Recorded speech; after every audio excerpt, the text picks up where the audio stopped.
Raiders is approaching its December content slate that, while right now we don't have new content on the table just yet, yesterday a very important update was made to the game that tackled quantifiably a smaller amount of things, but impact-wise, in theory, is a pretty hefty change to the gameplay dynamics and what you may see and encounter topside. Today we're taking a look at what happened with this update and when you can expect to see perhaps some sizable changes and adjustments and content beyond this. Drop your thoughts as we go along, drop a like if you enjoy the video, and make sure to subscribe to stay up to date with all things Arc Raiders and other FPS content as we chase down 700,000 subscribers together. But for now, let's get into it. So yesterday, players got access to update 1.4.0. This included the following. Exploit mitigation mechanisms have been added for all locked rooms across all maps. Fixed the gun exploit that allowed you to shoot quicker than intended by swapping to a quick use item and back. The exterior access to Spaceport's control tower locked room has been blocked off. Fixed the issue that sometimes caused low resolution textures in the main menu. Fixed players being able to push each other by jumping on each other's backs. Fixed lighting artifacting that would sometimes occur upon entering maps. And Raider voices now correctly respect the selected voice option after restarting the game.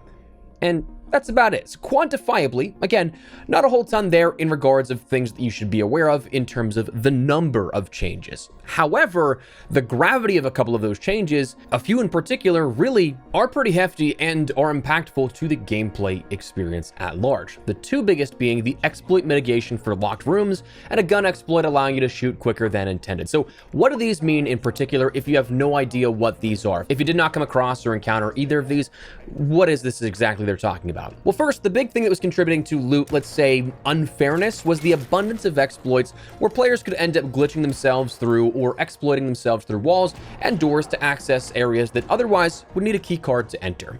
Now, for some people, maybe that's a harmless thing that you don't really care too much about, no harm, no foul, because sometimes, honestly, probably a lot of games, a lot of those locked areas just never actually get accessed. But in terms of loot fairness, obviously, the key that you need to get in there, those are higher tier loot zones. So that shouldn't be something you should just be able to just kind of walk into. So it was something that Embark wanted to combat. However, combating these types of things from a developmental perspective, like patching a breachable location, likely requires a bit more time to bake and proper fixes to actually fix map geo and everything like that, right? So how do you combat that quickly?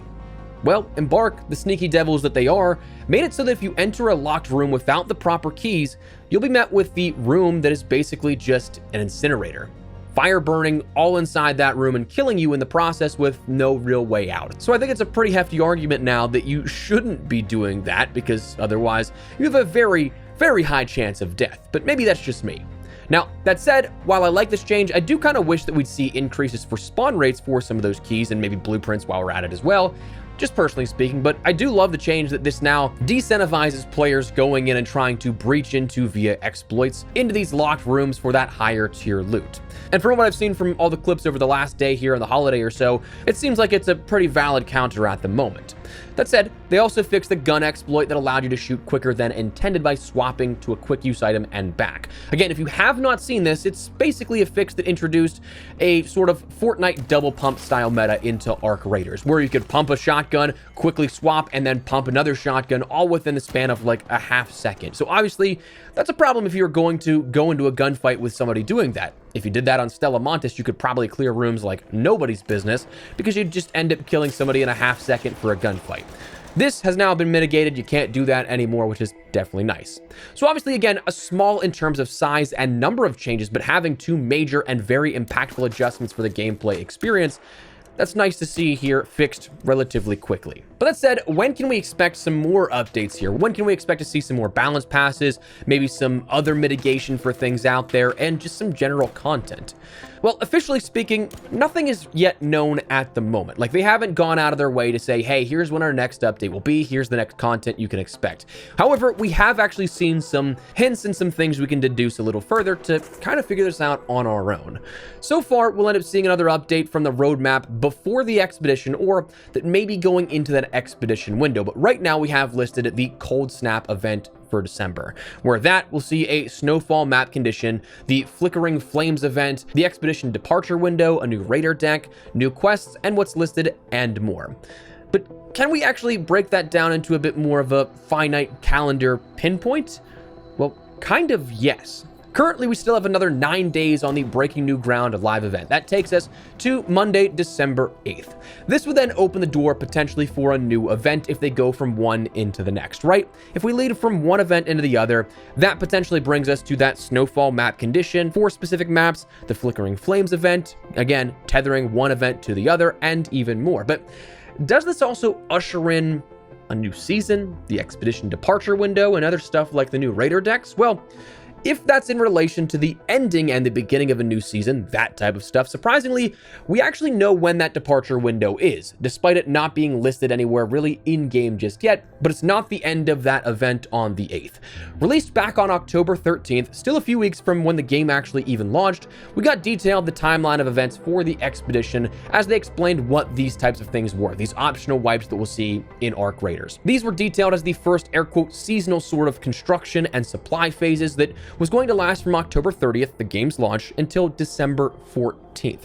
That's when you could compile all of your stuff in a just nothing but being able to compile your items to contribute to that departure window. But then on the 15th to the 20th, that's when it was listed that you could actually end up committing to setting out into the unknown as the lore would go with your raider, and then on December 21st, the completed caravans would then depart. Thus, ushering in a new wipe on the 21st, meaning we're likely to see that coincide with what a new season of content would bring along. That wipe is more than likely not going to coincide with just a random day. You know, like that's something that when you start over, you're going to have something fresh to work towards once again.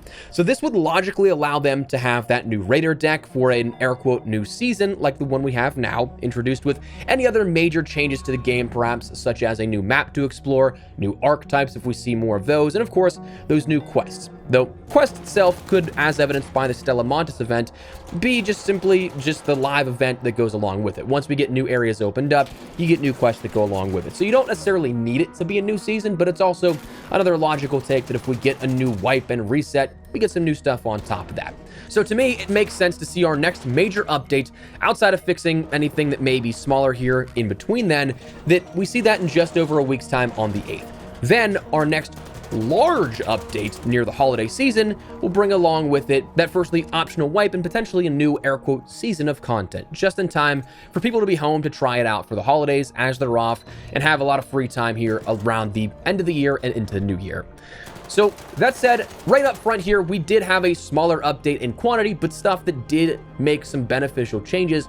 But still, we have some stuff on the future horizon that we can look forward to as well that can produce some excitement here if you guys are interested in that. But just wanted to fill you guys in on a little bit of the happenings with Arc Raiders here. Still have a couple of projects coming up that we're working on, and I'm excited to share with you guys in the near future. But for right now, I wanted to fill you guys in as we just go into the holiday season upcoming with what may be up on deck. So drop your thoughts down below, drop a like if you guys enjoyed the video, and make sure to subscribe for more Arc Raiders and other FPS content. I'd love to have you in the community. But for now, thanks so much for watching. Mine's been Espresso. I'll see you later. Take care, and peace.